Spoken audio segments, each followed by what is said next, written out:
So, good afternoon, all. Thank you. So, since morning blasting session, you have learned about incidents and everything. So, what you learn from these all the sessions? Now we will go with the panel discussions, and you can say summarize all the things after this panel discussion.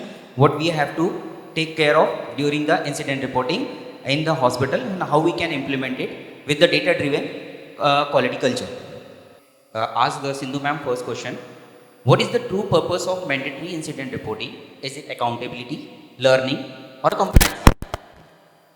Yeah, actually, I am of the opinion that it is all the three. Okay, accountability, learning, and complaints. Because three are important in their own fields. Because accountability, when you work for an institution and you are looking after the safety and quality, you need to be accountable. Yes. Okay. So accountability comes along with the learning and whatever it is, compliance. Compliance is very important because you should be compliant with the rules, plus you should be compliant with the quality department regarding incident reporting or any other quality procedures. But overall, it is all the learning which is the most important, because quality and safety is a new culture. We are still developing the culture. So everybody needs to learn from this type of this type of safety and quality procedures, and we must move ahead. So all the three, according to me, accountability, learning, and compliance is very, very important equally. That's what I feel. Very true, ma'am. Very Anybody true. can have a different comment on that, but I think this is my opinion. Excellent, ma'am. Very true. So, second question with Dr. Reshma, ma'am. Do you see incident reporting as a shared personal duty or more as a regulatory obligations? Do we have a patient safety law in the country? Is there a law? What legal compliance you're saying, or what regulatory, is it a regulatory requirement or incident reporting? Am I answering question to you, or should I say my views? Okay, there is in certain countries, say in US, OSHA will have regulatory requirement where we workplace and occupational related injury, harm, hazard should be reported as a compulsory reporting mechanism. In our country, I am not aware. I think if anybody is aware, can tell us. So it is at this moment nobody is taking it as a regulatory requirement. That is why, that is also one of the reasons that incident reporting in our hospitals are not up to that, we may not be having full-fledged incident reporting. Here is the point that we have to mandate our staff to, we have to come to that policy where we mandate our staff to report incidents. Because this is, and of course, this is internal, your organization policy. So we have to bring that kind of culture that people start reporting, whether it should be voluntary, whether it should be mandatory, that all over a period of time it comes. Because if you make it mandatory, people will have other kind of fears. Okay, there can be other lot of fear and many factors going. So at this moment, since I said there is no regulatory requirement that we should report each and every incident, especially for patient safety, we should focus ourselves in creating systems and policies in our organization that we should report an incident. You can categorize which incidents you want to report, who can repeat, everybody should report, and make it clear for our staff that these are the incidents which needs to be reported. Sometimes people don't understand whether it is to be reported or not.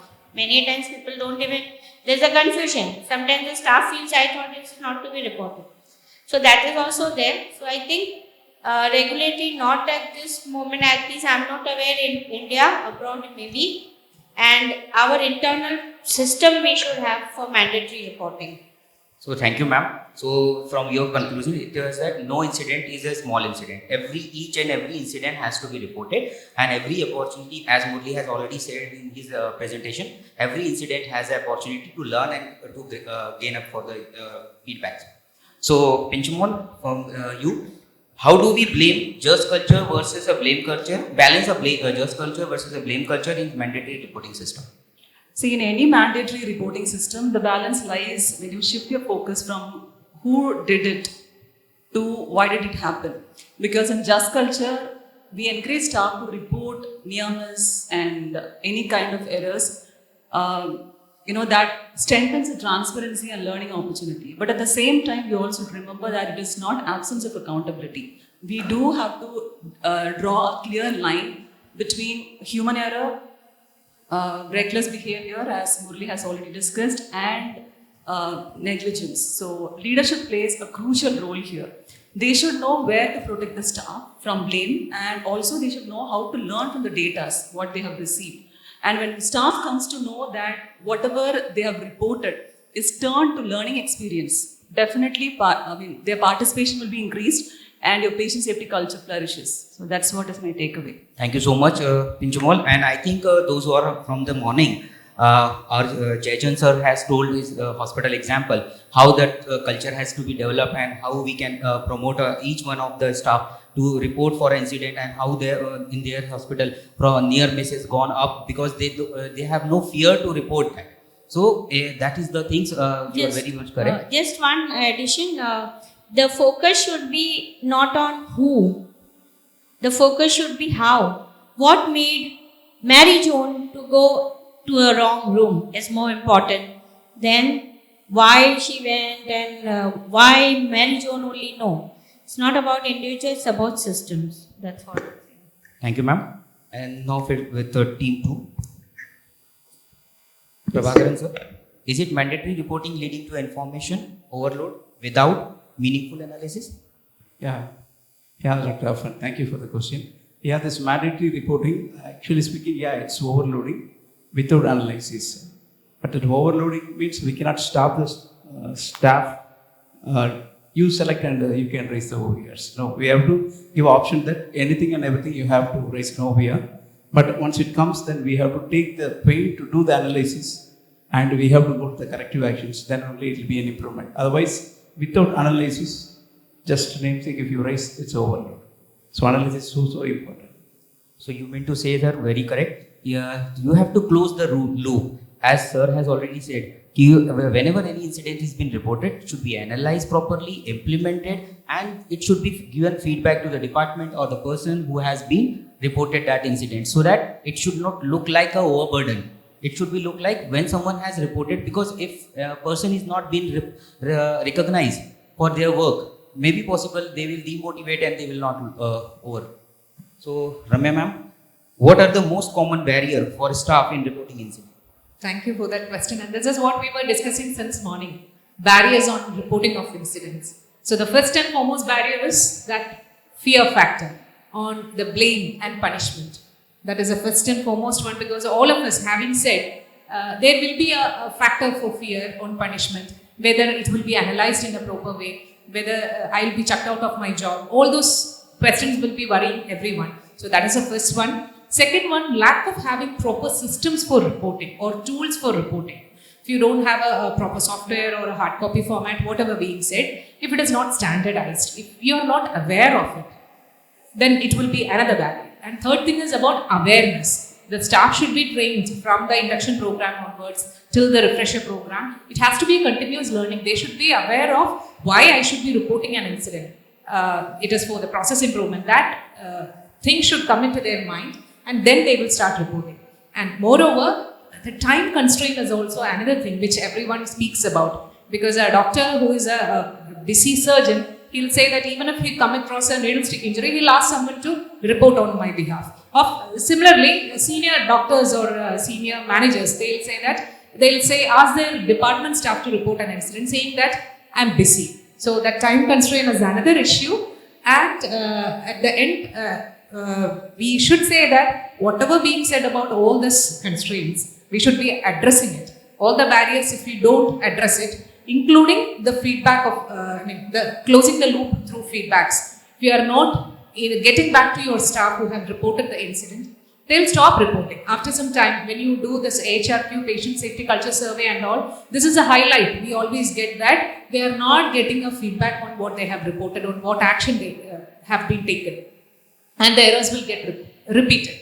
So these are the major barriers, and we need to address it, or else the entire system will collapse and we cannot focus on process improvement. Very well done, Thank you. ma'am. So Thank it's from a minor barrier to a major barrier you have covered. From a not having a pen and paper to write the incident, what happened, to a fear of reporting to a higher designation who has done a mistake. Very good, ma'am. Thank you so much.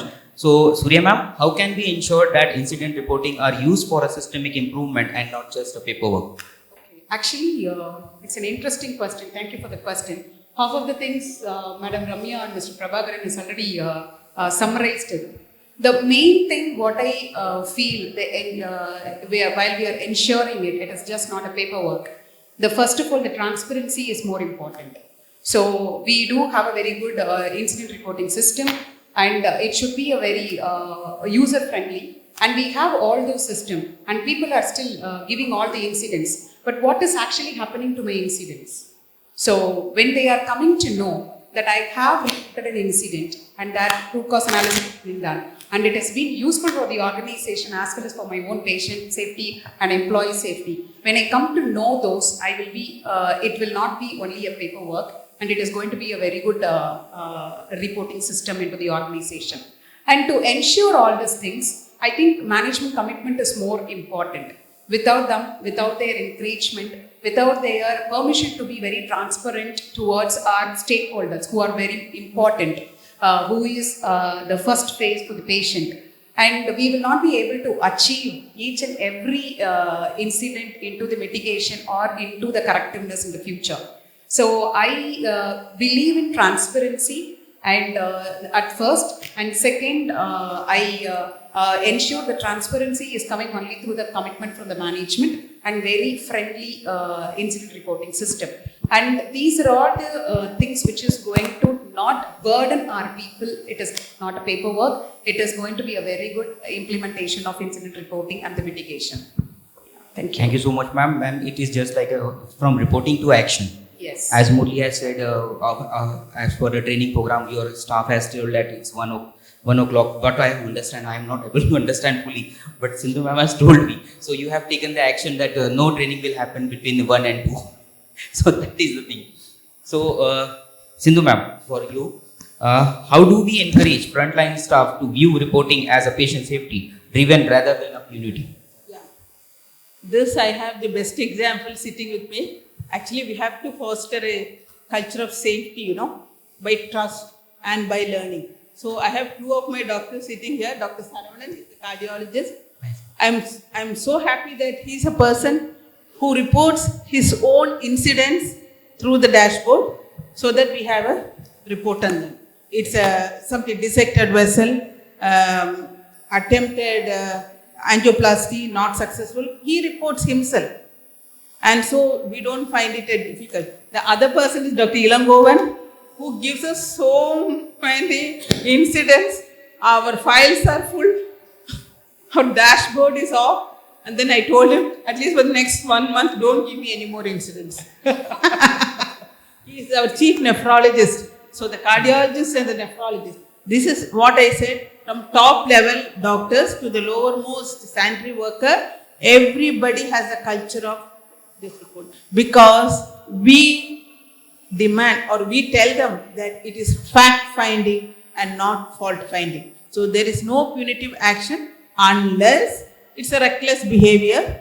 Any nurse who attempts 3 times, like the gauze count that happened, that was the second time. So the third time we have to take some actions. Otherwise, I think it's all because of the safety culture that you have to foster. Very good, ma'am. Thank you so much. And you are rightly said, ma'am, where in each hospital where the clinicians are the part of the safety committee or taking the part in the incident reporting and all that, there it is very easy to develop this incident reporting and of just culture in the hospital where the clinicians are the part, because The only fear factor of nurses is to report against the doctor and to say, because they have to work day in day out with that clinicians on the floor. So, Reshma ma'am, does mandatory reporting creates a fear of repercussions that might discourage openness? When we make mandatory reporting, what do you think? You will get large number of reports? No? Then what's the point of mandatory reporting? Yes. So you think it will improve incident reporting? I think no. It is going to bring fear. They are going to think, first of all, if you want to make it mandatory, I feel we must first bring that trust that if you report, you may be rewarded. Reporting an enormous is good. That we have to tell them. We have to tell them maybe we are having good catch program. So first we have to take that step to bring the trust. Then only we can enforce that mandatory reporting. Otherwise, let me tell you, nobody will report. To my experience, I think mandatory reporting, howsoever we make announcements and all, because of some fear, they may not report. And making it mandatory will actually push them more inwards, and they will not come and openly come and talk to us. So that openness, it is, if you make it that way, I think without trust, mandatory reporting will decline, and it will affect openness. So there will be no openness. People will try to hide. That is what I feel. So you mean to say first train and First get the train. trust. First trust They and should then train. trust you. Then only they'll report. Others, I don't think so. They report. They will say nothing happened. How can you prove that something went wrong in the theatre? All of them will say nothing happened. How we will go and find out? We won't. We are relying on to them. So let's bring the trust first, I think, and that's very difficult. Let me tell you, it's not easy to bring that trust. We can make some programs, good catches, acknowledge them, call them to safety meeting from the top management. Let the top management thank them, congratulate them, say that thank you for being vigilant, for doing whatever you're doing. All these small steps can be taken. Then, like Sir said, this, giving prizes. So they should feel confident, okay, openly I can come and talk. If that is not there, mandatory will actually lead to non-reporting. Thank you so much, ma'am. So, Pinchamal ma'am, what role should leadership play in closing the feedback loop to staff after they report an incident? To me, every report deserves not only a response but a visible result. So here leadership plays a crucial role. They should act as a bridge between instant reporting and the improvement. Because when staff has the courage to raise concern over a particular incident, we as a leader should close the loop so that we show them that their voices are heard for improvement. And your feedback could be simply acknowledging a report or even sharing the outcome of a particular incident analysis, and even show them that there was a system improvement just because you made the instant report. So here leadership should set the tone here. So when you celebrate reporting, staff will report more. So you should not take up a punitive action, rather you have to celebrate the reporting process. So in that way, I think you can close the feedback loop. So when staff get the confidence that when they report and the change might happen and they will see the change, that how that will increase the reporting system. Thank you so much, ma'am. So team 2, Prabhakaran sir, how do we differentiate signal from noise when thousands of incidents are reported? Thank you, Dr. Afan. This is a good question. Actually, just I want to ask the team members, what is signal, what is noise? Actually, his question was, thousands of incident reports are coming to us. How will we know that is signaling me, take an action, or this looks noise to me? So the signal means it's give the importance of the incident. The noise is irrelevant. As because of mandatory, staff must write. So when thousands of things comes, we don't know how to prioritize, which one we have to focus. So whenever signal comes, I will take action. When noise comes, I will quick fix. It's not action actually. So normally noise operations will focus because I don't want to show anything outside, so I will fix it. If any operations don't mind. But signal, it gives the quality. I want to take an action which it should not recur again. So when 1000 comes, how can I differentiate? There is importance, another one is irrelevant. So now I can tell them one easily three things. One thing is we have to prioritize. It can be severity based, or it can be risk based, or it can be reoccurrence based. Repeatedly it's happening. Maybe small thing, but repeatedly happening. I have to focus it. It's giving signal. The flower is daily falling down. It's very simple. It's not going to affect. It's not going to make big risk. But still it's happening repeatedly. Then I have to look at it. Something major. So I have to risk based, reoccurrence based, or severity based. I have to prioritize. Another one is I have to aggregate separately. So there is two things, real and real. Kadayal and nicham. So just whenever it's coming, we thought it's okay. No, we have to go closer than you know the reality. So most of the OVS. So then only we can identify which one is more important. So shallow, if you take, it looks nice. But if you go deep, you will get many things out. So how to do this? That's a question. Now signaling or noising. So nowadays, a human being sitting and counting one by one, it takes time. Nowadays, AI comes, machine language comes. So we can implement that one. So it will help you, which are things I have to focus. See, AI can give the direction. I am going to take a decision. So I cannot completely believe this AI, but it helped me to guide where I have to go, right or left. Same like a Google map, but I have to go. Same like that, out of 1000, this AI can help me, which are things I have to prioritize, I have to go. Then I can go and I can reduce the noise and I can take the signal from these thousands of phobias. Thank you. Thank you, sir. You mean to say we should have to prioritize risk analysis, maximum risks is those incidents having a maximum risk that should be mitigate first, and that's so. So it is again, it is a data driven. You have to be convert into a data that data speaks a lot. So when you prioritize the every incident that what risks it's carry, those risks having the high risk index, you have to do first. So Ramya ma'am, should hospital prioritize certain category of incident for focus action rather than equal weightage of for all? Yes, that was a signal from him to me to continue the pattern. Okay, so again, as he suggested, I will ask the quality manager sitting here, can we categorize the incident saying that I will look into only this incident, I will not consider the other one?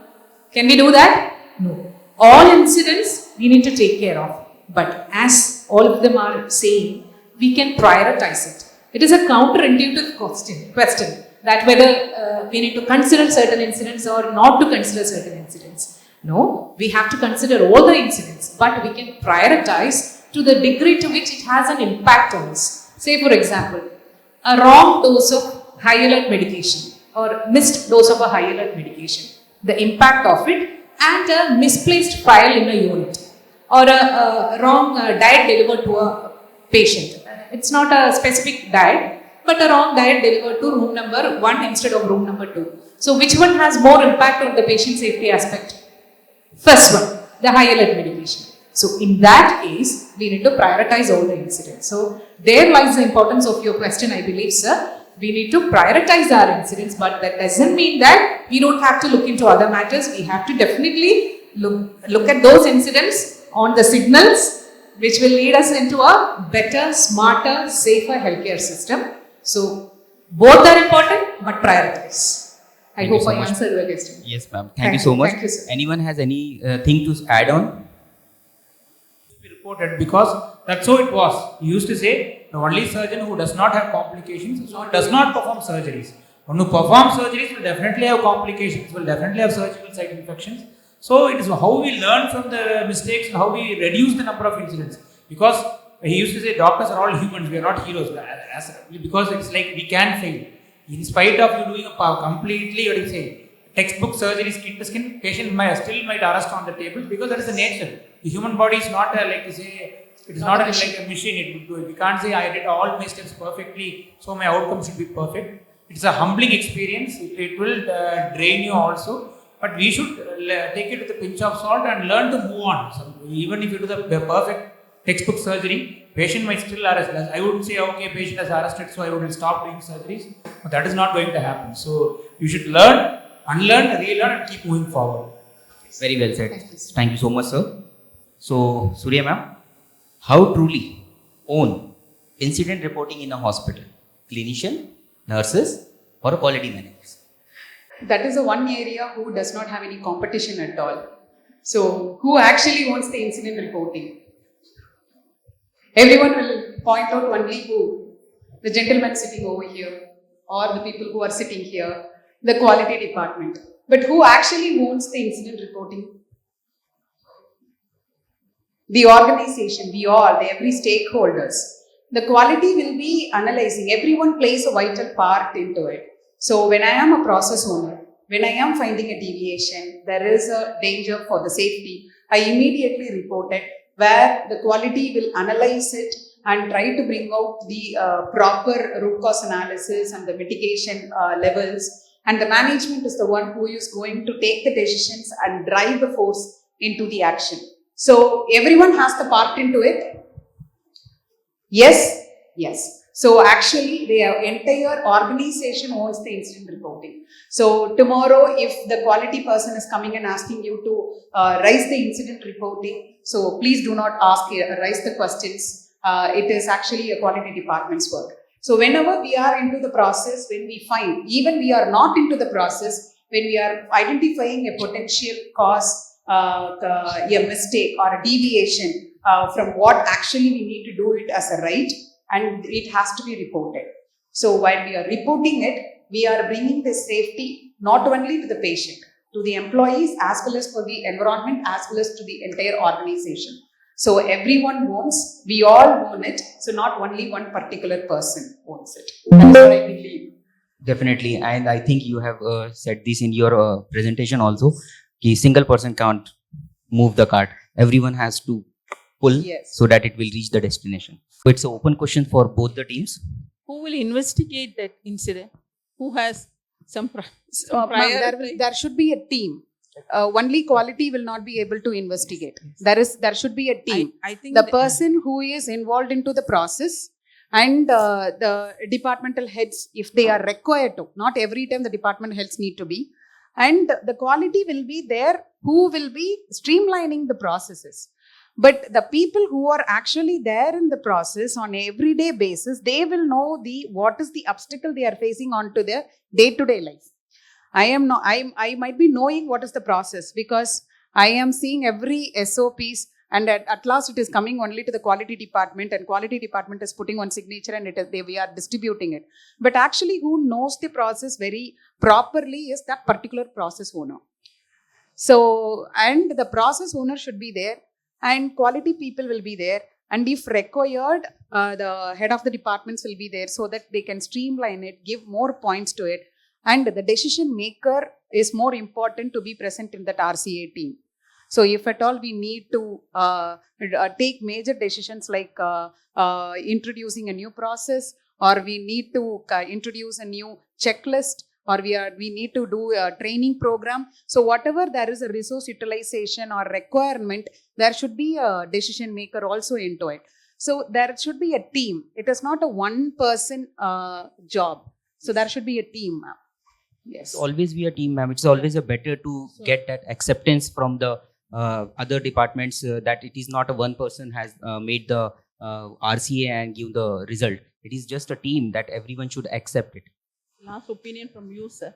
Should the reporter be anonymous? Yeah, definitely. Should the reporter be anonymous? Yes. Yes, definitely. Yes.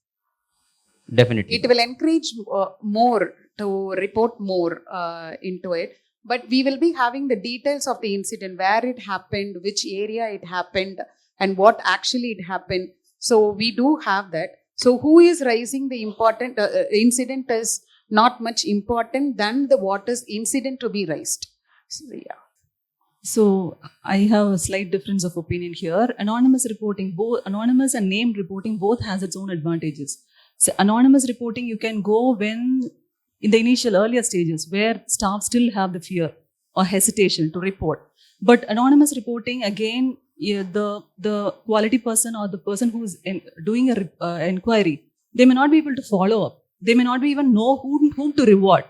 We will be rewarding who reported it, right? So anonymous reporting, both, it should be a hybrid approach.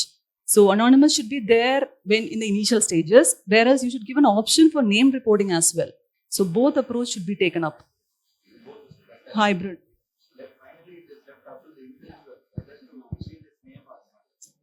Or there are some softwares in which you can write your name and all, but it will not reflect to anyone. It will reflect to Only to the a quality. head of the department who is controlling that. That is a quality department or a leader of the hospital that can only see that who has reported. But the other person will not get it to know who has reported.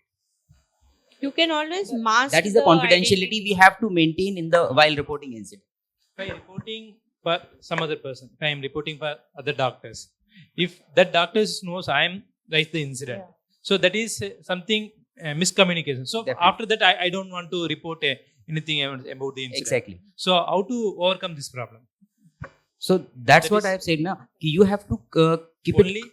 the quality peoples only have to know that things. You develop the trust, then you have the foster the safety culture. Slowly, everybody gets into that. Sometimes it's difficult, can but I I answer think this question? Please, please. it can Sir, actually, there is a, ma'am, can I? There is a hybrid approach. There are two ways. One is anonymous. Even quality person doesn't know who has raised. Another one is you can raise, only quality knows. So there is an approach. So now again, you are not pointing the doctor. You are pointing the process. Okay. So the anonymous is the option. Nobody knows. Only you only knows. But only thing, you will not get the answer back. So only you can see the Anonymous with the actions. quality people only knows means the better things. They There can are- able to give the feedback. Yes, So correct. no one knows means they cannot give the feedback. Right. The quality team will not be informing who has reported this Yes. incident. They have That to is follow. how we will be doing the investigation.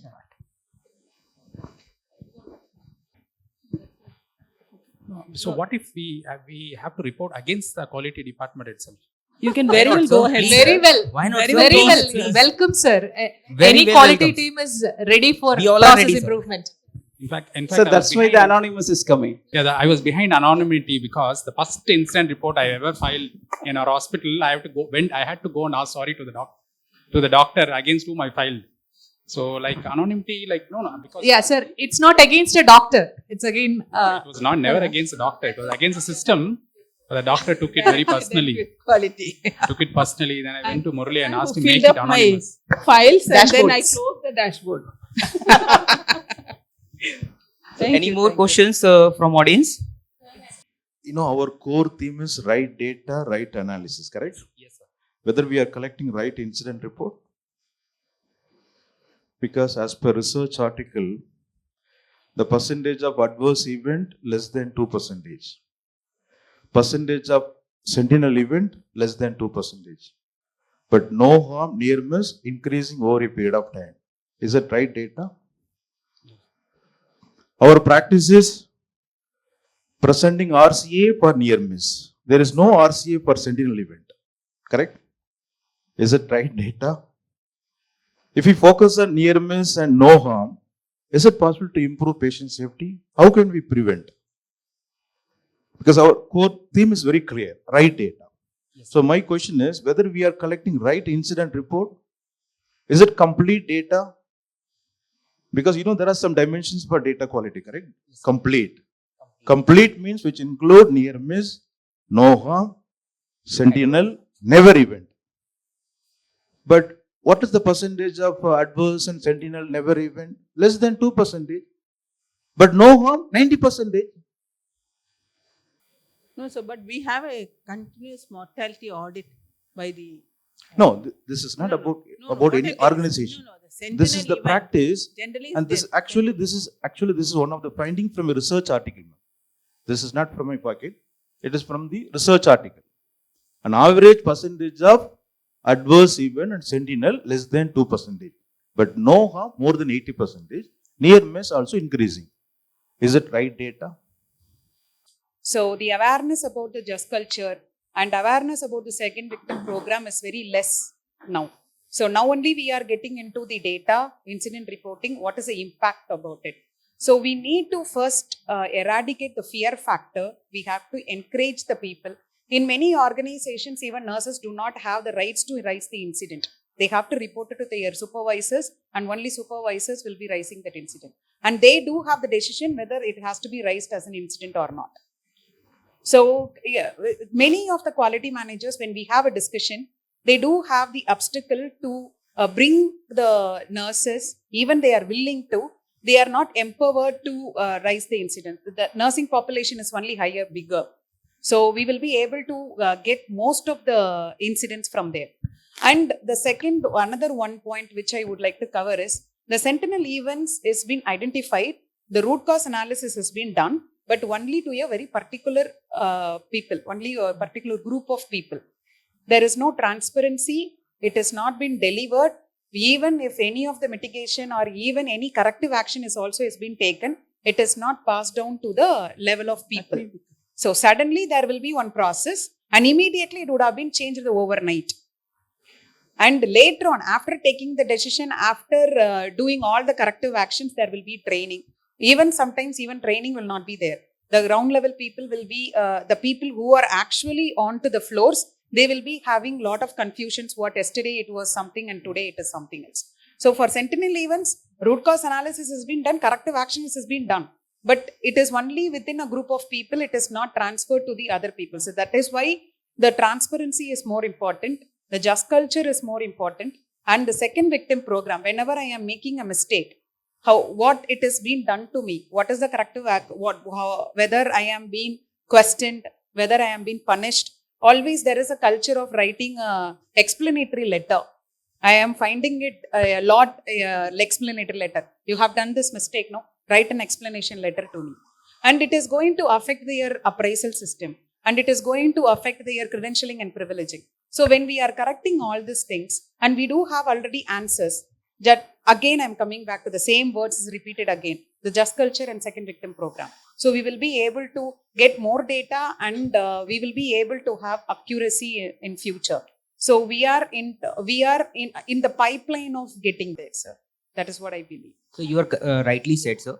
There are incidences happens which are adverse events and sentinel events. But what Surya has point out, yes, there are operational challenges, there are brand values and many things are there. We all as a quality team, we know that this has happened, but we can't put it on the dashboard or we can't put it as publicly because this is what currently we are facing. What Surya has said. But it is very important for culture, no? It seems there is no Definitely, culture. sir. We all sitting here, I think I also Yes. in the hall, Even no one can deny. You always Yes. put people on a pedestal and say that no, they cannot do mistakes. Everyone is human. From doctors to IAS to lawyers to politicians, everyone would have, but no politician can say no. Even it's, I'm not speaking about corruption or stuff. I'm speaking in a like a honest administrative mistake. No, I have made this. Somebody would have made a decision. It would have gone wrong for the people, but he cannot say it in public. No, I try to do it for the good of the people, but this has backfired. Nobody can accept it. That is the problem. We have a cultural problem of accepting mistakes. It's like I try to do the best for you, but it didn't work out. But nobody accepts that. People only look at the results. No, they don't look at the effort. That is also a problem. We also look only at the results. We don't look at the effort put in by the person. So he also wants to mash up the reports and say, okay, nothing happened. So that is also a cultural problem. I think what Dr. Tenners wanted to bring out is like we don't, there are a lot of things we don't report in incident reporting system because there is a systematic flaw in the way incident reporting is done. It captures only like medication errors, maybe like mortality and sentinel event, near misses, but there are so many things which we are not even looking at. For example, when medication errors used to get reported, so I used to wonder like there are many things which like for example, a lot of drug interactions we don't report. And in fact, patients die because of drug interactions. One of the most common, I'll give you an example. Like we know we give ondansetron, Emisset, such common drug. And in cardiology units, if you give MSM, there will be patients who die in the next few minutes after taking that medicine. Unfortunately, the incidence is like 0.5 to 1%, and the incidence is higher in patients with hypokalemia and recent heart failure or acute MI. It's never get captured in any of the incident reporting system because the way that reporting system is conceived it's conceived without too much of people involved in domain knowledge. Like for example, once the report goes to the quality team, it's manned by doctors, non-doctors, and the data itself doesn't get generated. That's what I think Dr. Tenners is pointing about. No, sir, And it's but completely now- different. Now we have a CPOE system where we have pop-ups on drug. Ma'am, I would like to add to your own point. I'm extremely sorry. instead of not transferring it to the people, we will not be able to hide the sentinel event. I agree to it. But when we are people already knowing about it, but there is a difference between I know it, then I am informed, and so I know it. So there will be a gossip around the people. They will be talking about it. You know, this happened, you know, that happened, which is actually a very dangerous for an organization. We should not give bubbles which is floating into the air. Yeah, so it is better to inform it, this has happened, and these are all the corrective actions we have taken. And it is a better way to put it in that way. So it will silence entire gossip into the organization. So I know every organization is taking very much importance into the Sentinel event, and they are working on it. But the transparency is going to give more safety to the organization, because it is going to kill the entire gossip, because it is going to go on and on. So that is the reason. Yeah, I have two opinions. As one of the doctor told, when we raise the incident on a particular process, the thing is that we cannot be in the good books of everyone place. We cannot 100% make them happy and 100% satisfactory. For example, when we have a front office team members, when one person makes some mistakes, other people will be keep quiet, because when they ask them, they will say like, if I did a mistake, then again they will report on me. So which is to be like avoided. So when a co-team members do the mistakes, the other co-team members has to raise a report on their departments. At least this will help them not to do the mistakes. At least fearing their own colleagues, they may not do the mistakes. Usually they always safeguard their team members. The second opinion is that, as Surya ma'am told, when, for example, when one nurse done a mistake, obviously it will be incident report will be raised, and that will sit on the HOD of that department. It never goes to the end user to check with their RCA and CAPA.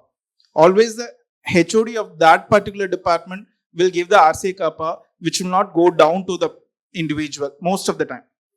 So in interest of the time, I close this panel discussion with a few points. Like it should be confidence should be there. We have to earn the confidence of the staff to report the incidents. The integrity of the data should be there. The completeness of the incident reporting should be there. And apart from that, the data which we collect as an incident report, it should be used for a training and development of the staff to identify which to whom which kind of training we have to give. And also what rightly you said, we have to close the roof of each incident. So I close with these points. Thank you so much. Thank you all for